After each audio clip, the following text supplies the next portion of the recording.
Hello everyone, and welcome to the finale of Let's Play A Golden Wake.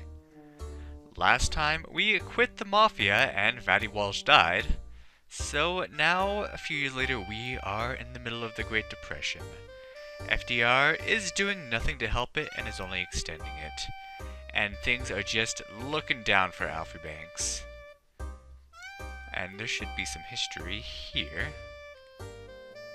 The aftermath of the land boom, also known as the bust, really started in 1926 after the hurricane. In that year, things started going downhill, especially in Coral Gables. Many of the buyers defaulted on their loans and Merrick was ousted from the city commission. In a last-ditch effort to try and save face, Merrick issued bonds in 1929, but it wasn't enough, and the city, along with George himself, went bankrupt. By 1932, there were only 4 new buildings constructed in Coral Gables, and the total number of permits issued by City Hall had a value of $71,600. Compare that to the $25 million worth of permits that they issued in 1 year during the land boom. By 1937, the city of Coral Gables was in debt for $11 million. Little by little, they started recovering, but it wasn't until World War II that things really got better. Since Coral Gables was essentially used as a giant barracks, lots of money from the government poured in, and permits went up to $12 million by 1947. Many homes and buildings were modernized, and several of the new constructions didn't share the same aesthetic qualities as the other buildings in Coral Gables. There was a point where it seemed that Coral Gables was going to fall to the wrecking ball, but in 1973 a historic preservation ordinance was passed, guaranteeing that the City Beautiful would remain so for years to come. Alright, interesting. But yeah, what he was saying, is something that a lot of people don't realize, that the Great Depression actually ended, sadly, because of the war. I mean, that's not the way you'd want something like that to end, but the war economy was what really boosted us because we got so many jobs when we were supporting the Allies. And like you said, Coral Gables was used as a barracks once we got our military involved, and just there was so much, even like men and women both were being employed, men in the military, women to take care of the jobs here while the men were away, and things just got better, luckily, despite the president at the time. Anyway, so Alfie was saying he saw something over here, so let's take a look. You examine the flyers more closely.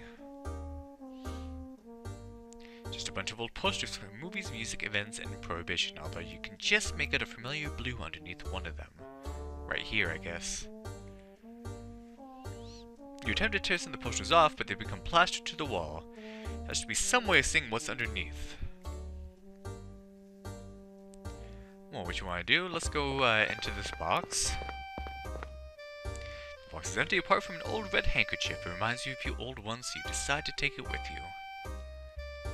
And let's take this handkerchief and dip it in the puddle. You soak the handkerchief in the dirty puddle water. Let's see if we can't wipe some of those posters off. You decide to try wetting the posters with the soaked handkerchief. Let's rub around here and get those things off.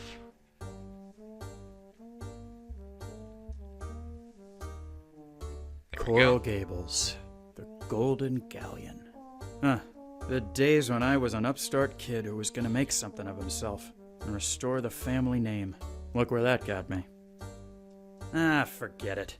Life's too short to hold grudges. After all, if it hadn't been for Merrick, I'd probably be panhandling in Bryant Park right now. Might as well go see how the old bird is doing these days. Can't possibly be worse off than me. This place hasn't changed one bit. At least something from the old days is still around. Ah, back at George Merrick's house.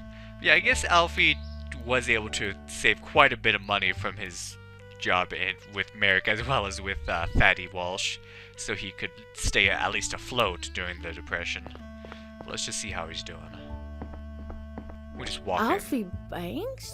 What on earth are you doing here? She's still alive. This is Merrick. I know it's been a while, and I'm sorry. 10 years is much more than a while in my book, young man. In any case, I'm afraid you've picked a bad time to call. What's the matter? It's George, that stubborn fool. He's gonna get himself killed. Killed? How? You mean you haven't heard? There's a hurricane coming. They're saying it might be as bad as the one in 26. It's set to pass through the Keys tomorrow afternoon. So, why hasn't anyone prepared here? Because it's not expected to come this far north. Then there's something I'm not understanding. How exactly is George in danger? We've been living down in Matacumbe Key for the past few years. George opened up a fishing club, and we've been running it together ever since he was ousted from the city commission. When he heard the hurricane was coming, he sent me up here and refused to budge. He said he wasn't going to let his dream die twice. That's crazy! We have to get him out of there! I'm afraid there isn't much that can be done. They've stopped all the trains going south. There has to be a way.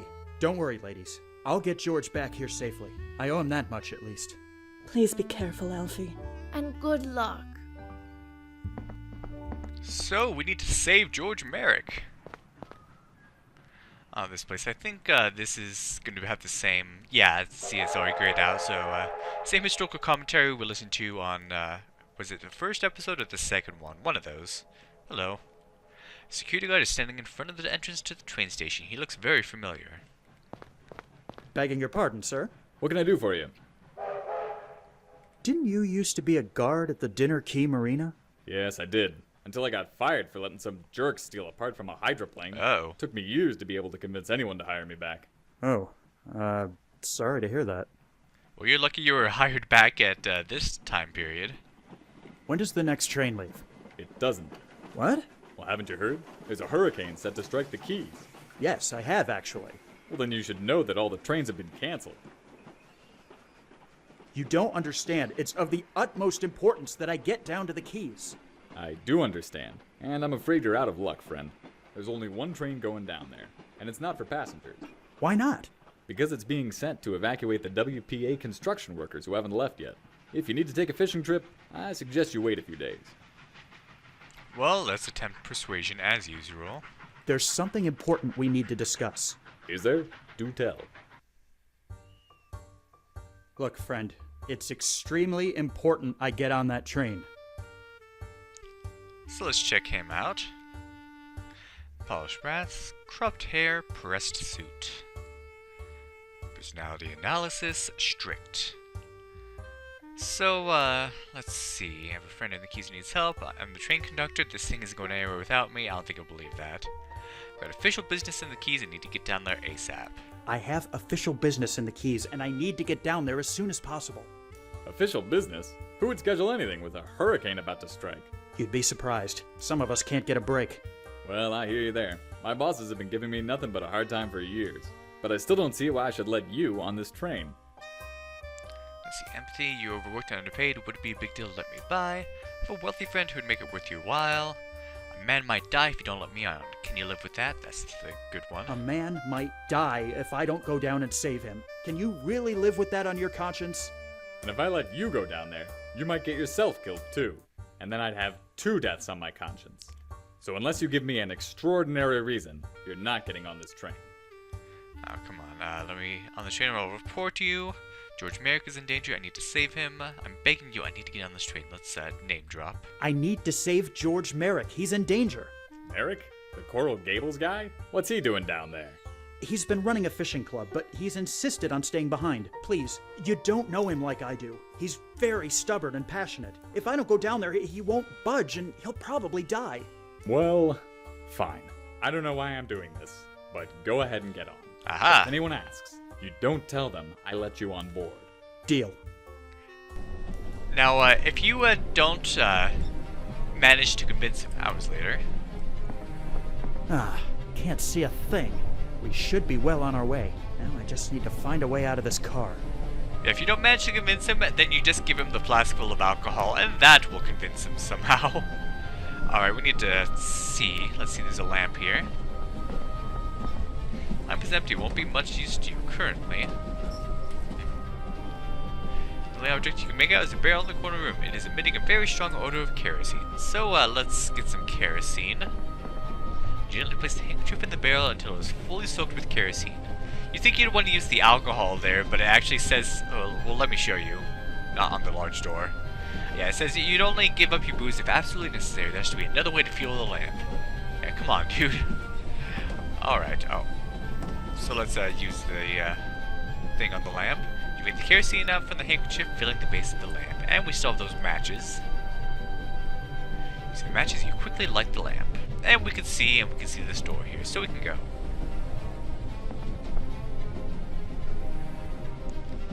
Wait, was there? I don't think there The was any. storm seems to have made landfall already. Horse feathers. Sticking around back here probably isn't the best idea. I should head towards the front of the train. Can I go back? I don't think there's any history there. Like, I know. Oh, okay. Let's see, there's a hammer here, so let's grab that and keep going to the front. What? Who are you? What are you doing on this train? The name's Banks. I snuck on board because I need to get to the Keys. You're crazy. What were you thinking? I thought this train was meant to be taking supplies down there. It was, but the people who sent it underestimated the power of the storm. We're only going forward because there's no way to turn back. The train is already starting to come apart. You're lucky it came up here when you did.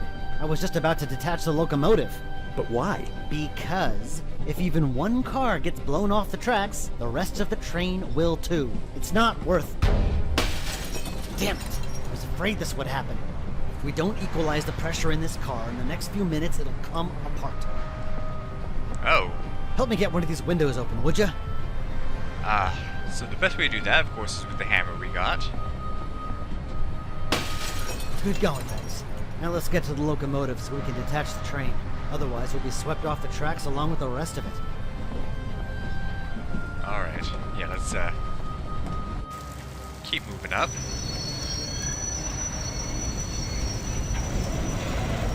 Oh yeah, they detached everything.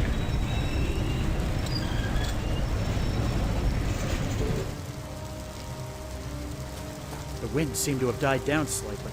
We must be entering the eye of the storm.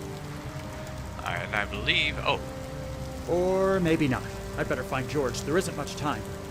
okay, right here we have another piece of history. The Labor Day hurricane of 1935 hit the Florida Keys on September 2nd, 1935. It was a Category 5 hurricane, which meant that the highest winds reached 185 miles per hour. Yikes. It was the strongest hurricane of the season, and the first of only 3 hurricanes to make landfall as a Category 5 in the 20th century. The other two were Hurricane Camille in 1969 and Hurricane Andrew in 1992. Unlike the 1926 hurricane, there was slightly more preparation involved in this one. The warnings were issued the weekend of Labor Day in the Keys. Most people were evacuated, and a train was sent down from Miami to evacuate the WPA construction workers, but unfortunately it was swept away during the winds, and only the locomotive made it down there. As we just saw. So yeah, not too long ago, where I live, we had 90 mph wind going on, and that did some destruction. So I can only imagine this is twice as bad. Yikes! So we need to go over here. This is the house. George, open this door right now! Alfie Banks? I have to admit, you were the last person I expected to see walking through that door. What brings you to my little club? I came to get you, George. In case you weren't aware, there's a huge hurricane on its way. I am well aware, yes. In fact, I sent Eunice away because of it. I know. She's the one who told me where I could find you. I see. I have to confess, I don't fully understand why you've come. But as long as you're here, go ahead and have a seat. I haven't got time to talk. We have to leave. Oh, he's not listening. I insist. Besides, I'm not going anywhere. He does not want to leave another place behind. Let's take a look. Several photos show Coral Gables in its heyday. You feel a twinge of nostalgia. It's a photograph of Merrick's baby at the Biltmore Hotel. He clearly hasn't forgotten about it after all these years. The painting shows an old building on a dark street corner. It makes you think of Charles Dickens. Clearly George has lost his taste for aesthetics. Alright, so, let's see, I don't think... Nope, no history here. So we're done with history. That was it. But there's something else I want to show you. Because after this, the game will be done. Then once the credits roll, after they're done, the game will shut itself off. So I want to show you all the achievements now. Because don't worry, they don't spoil anything with them, luckily. At least not much. Especially at this point of the game. So, See, salesman, able to persuade one person without using stellar intuition. Able to persuade everyone without using stellar intuition. That's a good one. The Darwin Award, you make the gene pool better. That's for sticking around in the moonshine distillery once it explodes. History of repeating, runs the family. That's for waiting outside the bakery and getting shot, and it refers to backdoor man. Smooth criminal, you really know how to cover your tracks. That's for closing the painting on the safe when you've taken the plans back from that other guy. Filthy animal, if you forgot your cookies, that's for getting out of the bakery without getting shot. Logic King, you solved the land auction puzzle without using hints. So yeah, that group of people that we had to match with different properties. The Great Commoner, a little celebrity endorsement is never a bad thing. That's for convincing what's-his-face, stupid politician dude. Enemy salesman, you fit it. So yeah, beating the game. Do you even rob, bro? His bark was much worse than his bite. That's for convincing the guy not to rob the bank. Lazy bum. If only all sales were this easy. So to convincing the one guy instead of the group, you're going to pay for that. You've got a bright future ahead of you as a common thug. That's for convincing this guy to pay up to Fatty Walsh. Oh my guard, you haven't lost your touch. So convincing the guard, which we just did. Brotherly love, Bo showed up at a special event. So that's him showing up at the very last scene that will have to happen after this one to pay you a visit. So you can only get that if you told him the truth on that last scene with him.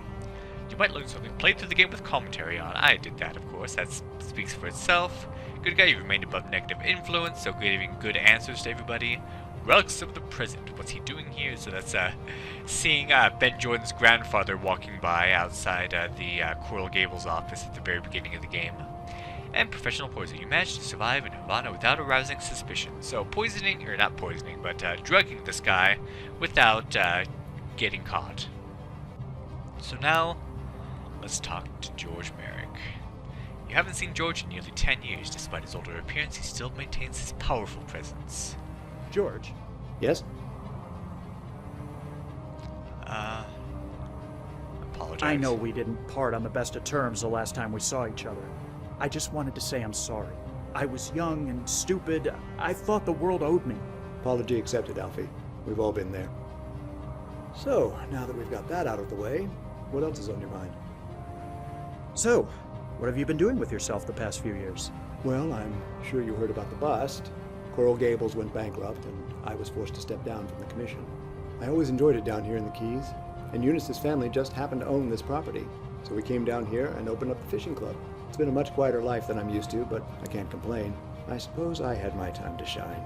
Couldn't the others have done something for you? What about Doc? I assume you didn't hear that Doc passed away 5 years ago. No, I didn't. Huh. That's too bad. Did you know this hurricane was coming? I had heard, yes. The weatherman had been talking about it on the radio the past few days. They seem to take them a bit more seriously down here in the Keys. Well, if you take one glance outside... Why haven't you evacuated? Ever heard the old saying, the captain always goes down with his ship? I never abandoned Coral Gables. I see no reason why I should abandon the Caribbean Club. Coral Gables was lucky. It didn't get the worst of the hurricane in 26. You're right in the path of this one. That may be, but I think I've taken sufficient precautions. I don't think so. So, we must attempt persuasion. George, we need to leave. Isn't there any way I can convince you? You did a pretty good job of convincing plenty of other people in the old days. I'm not opposed to hearing what you have to say. So, Alfie, why is it so important we go back? Alright, final boss time. Yeah, that's pretty much what this is. If we do stellar intuition, it's kind of interesting. Because we don't have to look at him to analyze him. We already know him to be optimistic. So if we stay here, the hurricane will kill us. We need to leave immediately. Coral Gables needs you back. Your absence is felt. Althea is very sick. She's not going to make it. You need to go to her. He's needed. Coral Gables needs you back, George. It's just not the same without you. Oh, I hardly think that's true. Coral Gables has been fine without me the past few years. We had our moment in the sun. It's time for a new generation to take over. Oh, by the way, if you don't get this one right, it's pretty much a game over. It just kind of fades to black and goes right back to the beginning of the persuasion, so you have to persuade this one. You're right, we're just useless relics of a bygone era. Disagree, we're still important. Those new people are a bunch of jerks. Let's convince. There's still so much left to do. We can't just give up. There's still so much left to do in Coral Gables. You can't just give up now. Oh, really? This is an interesting change of attitude. Didn't you give up on Coral Gables when you decided to work for Tom Walsh? So defend. I saw where things were going and went with more lucrative opportunities.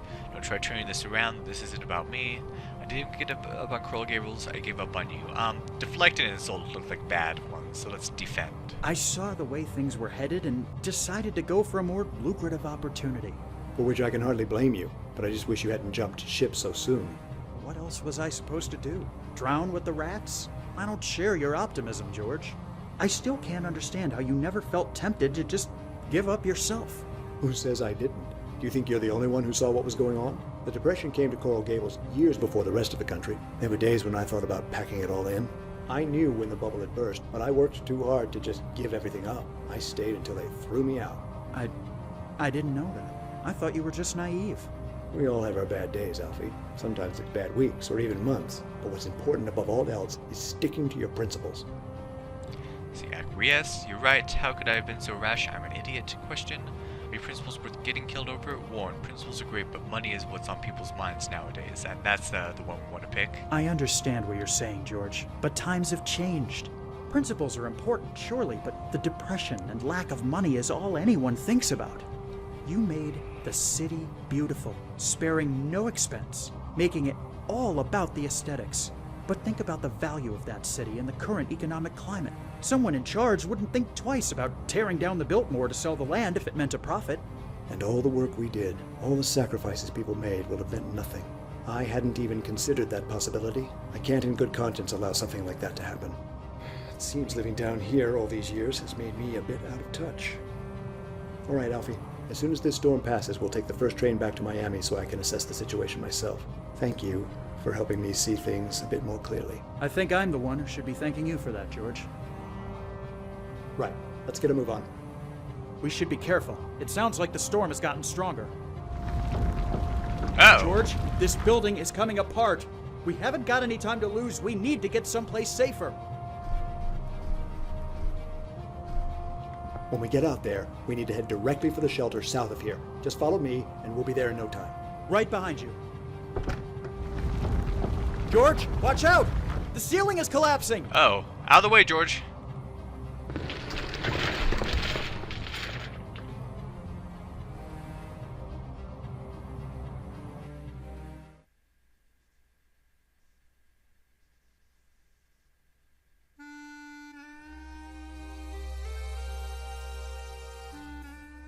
Ladies and gentlemen, today we remember a very special man whose life was unfortunately cut short.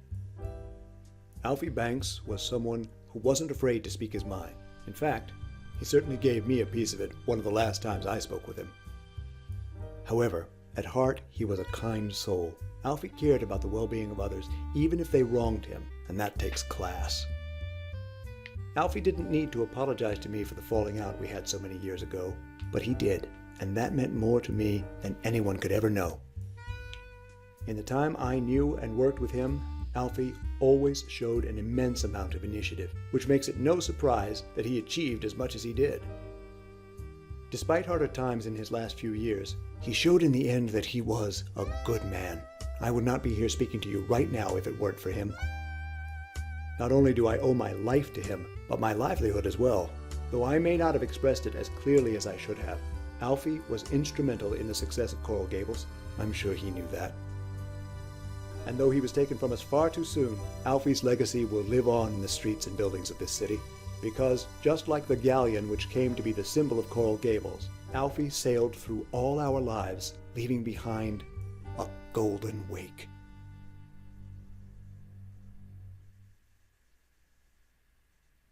And that is the end. Oh.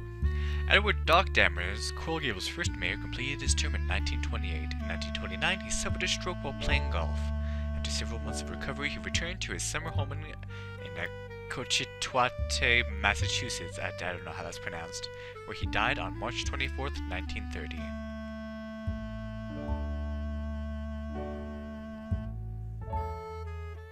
Despite being killed in his penthouse suite on March 4th, 1929, hey, that's my birthday, Thomas Fatty Walsh's legacy lives on at the Biltmore Hotel, where many claim his ghost still haunts the 13th floor. employees have reported elevator malfunctions as well as the smell of cigar smoke when nobody is staying in the suite.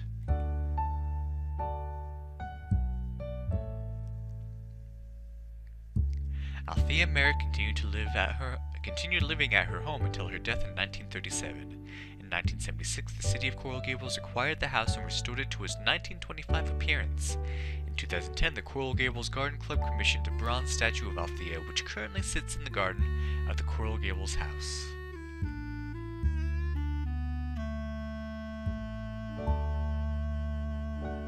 William Jennings Bryan went on to participate in the Scopes monkey trial in 1925, where he famously took the stand and denounced evolution. Successfully achieving a guilty verdict, Bryan died 5 days after the trial ended.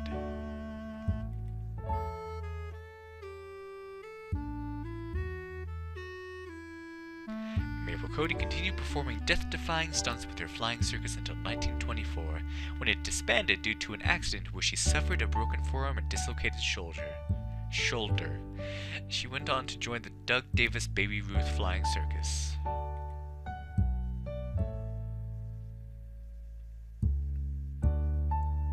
Eunice Peacock Merrick remained in Coral Gables until her death in 1989.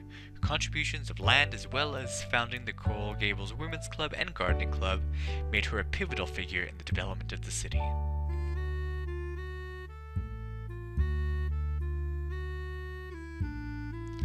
Marjorie Stoneman Douglas went on to become a crusader for the environment. Best known for her work related to the conservation of the Everglades, her best-selling book, The Everglades River of Grass, made her cause popular and earned her the nickname the Grand Dame of the Everglades.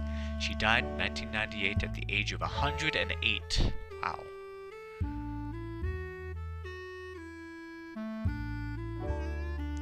After the 1935 hurricane destroyed the Caribbean colony, George Merrick returned to Coral Gables, where he re-entered the real estate business. In 1940, he became postmaster of Miami and died 2 years later in 1942 at the age of 55. Ah, that's too bad. I was young. Merrick's legacy is still apparent in Coral Gables to this day. In addition to several streets and parks which carry his name, a statue of him was erected in front of Coral Gables City Hall in 2006, commemorating his vision and eternal optimism.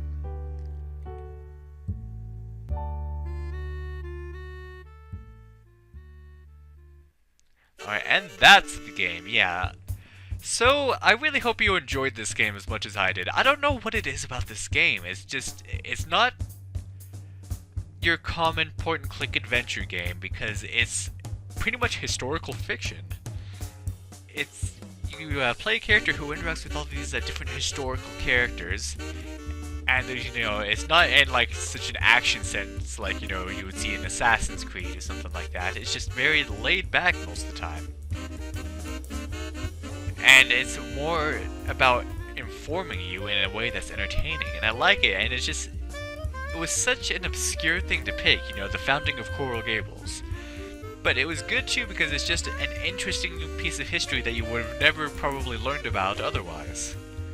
So I thought it was great. I think Francisco Gonzalez really did a good job with this one. Whether or not this game was considered popular or good by other people, I think it's amazing and I applaud him for it. The voice acting was amazing and the music was spectacular.